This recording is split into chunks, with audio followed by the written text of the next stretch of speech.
அடுத்து விஸ்வகர்மா சமூக மக்கள் கூட்டமைப்பினுடைய நிறுவன தலைவர் அன்புக்குரிய சண்முக சுந்தர பாபுஜி அவர்கள் இப்பொழுது உரையாற்றுகிறார்.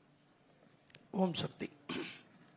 தமிழ்நாட்டிலே 69 இடஒதுக்கீடு சதவீத இடஒதுக்கீடை பாதுகாக்க அனைத்து கட்சிகள் சமுதாயத்தினுடைய கலந்தாய்வு கூட்டத்தை இன்று சிறப்பாக ஏற்பாடு செய்து அனைவரையும் ஓரணியில் நிற்க வைத்த பாசத்துக்குரிய பாட்டாளி மக்கள் கட்சியினுடைய தலைவர் அன்புமணி ராமதாஸ் அவர்களுக்கு முதற்கண் அன்பு கலந்த ஆசீர்வாதத்தை நன்றியும் தெரிவித்துக் கொள்கிறேன். ஏன்னா இது ஒரு பெரிய சாதனை தான் அவருக்கு. என்னை பொறுத்தவரை எதிரும் புதிருமா இருப்பவர்களை ஓரணியில் உட்கார வச்சிருக்காரு. இது மிகப்பெரிய அருமையான ஒரு கூட்டணி. அரசியல் கூட்டணி இல்லை, இது ஒரு சமூக கூட்டணி, சமுதாயத்தை நல்லணிக்கிறதுக்கான அருமையான கூட்டணி. சமுதாயத்தில் அனைவருக்கும் அனைத்தும் கிடைக்க வேண்டும், இதுதான் என்னுடைய கொள்கையும் கூட. சமுதாயத்தில் அனைவருக்கும் அனைத்தும் கிடைக்க வேண்டும் என்றால் ஜாதிவாரி கணக்கெடுப்பு என்பது ஒரு முக்கியமான விஷயம். இந்த ஜாதிவாரி கணக்கெடுப்பு என்பது ஒவ்வொரு சமூகத்தில் இருக்கின்ற மக்களும் ஒவ்வொரு பொருளாதாரத்திலே அவர்கள் உயர்ந்திருப்பார்கள். அந்த பொருளாதார உயர்வை வைத்துதான் அந்த சமூகத்தினுடைய முன்னேற்றம் இருக்கும். குறிப்பாக எங்கள் விஸ்வகர்மா சமுதாயத்தில் 5 தொழிலாளர்கள் இருக்கிறார்கள், பாரம்பரிய தொழிலாளர்கள். ஆனால் தமிழகம் முழுவதும் அல்ல, உலகம் முழுவதும் அங்கு இருக்கின்ற நாங்கள் பொருளாதார ரீதியிலே உயரவில்லை. தமிழகம் முழுவதும் நிறைஞ்சிருக்கிறோம். அப்படி மர தச்சர், கொல்லர் மற்றும் பொற்கொல்லர், சிற்பி, கண்ணார் சமாஜ், இந்த 5 சமூகமும் இன்று பொருளாதாரத்தில் பின்தாங்கியுள்ளது. அதற்கு ஜாதிவாரியாக கணக்கெடுக்க என்பது மிக முக்கியம். ஜாதிவாரி கணக்கெடுப்புனா நானும் கூட நினைச்சிருந்தேன் எல்லா ஜாதிகளை கணக்கெடுக்கிறாங்கன்னு. அப்போ அவர் சொல்லும் போது விளக்க சொன்னார்.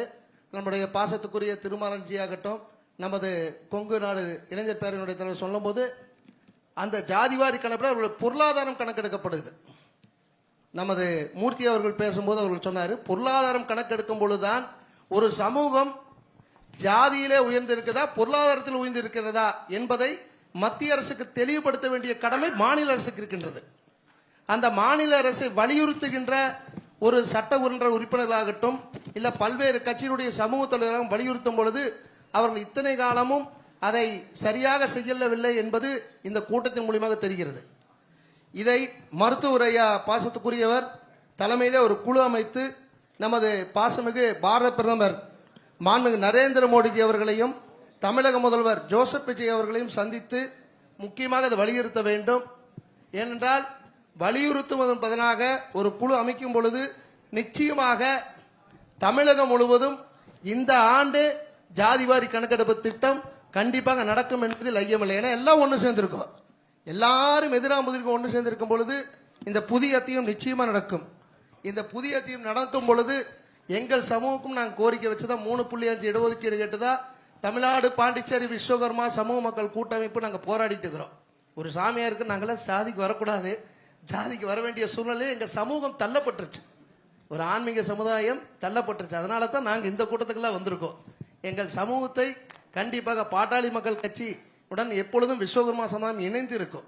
அதனால உங்களுடைய எல்லா முயற்சிகளுக்கும் தமிழ்நாடு பாண்டிச்சேரி விஸ்வகர்மா சமூக மக்கள் கூட்டமைப்பு இணைந்து உங்களுடன் பணியாற்றும் என்பதை இந்த இடத்தில் தெரிவித்துக் கொள்கிறேன்.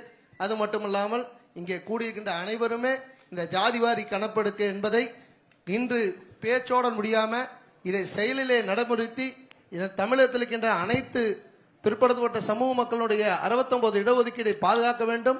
அதே போல SC/ST மக்களுடைய உரிமைகளையும் பாதுகாக்கப்பட வேண்டும் என்பதை வலியுறுத்தி தமிழகத்தில் இருக்கின்ற இந்து தர்மத்தில் இருக்கின்ற ஜாதியில் அனைவரும் ஒன்று சேர்ந்திருக்கின்ற நல்ல நேரத்தில் எல்லோருக்கும் நல்லது நடக்க வேண்டும் என்று வேண்டிக் கொள்கிறேன்.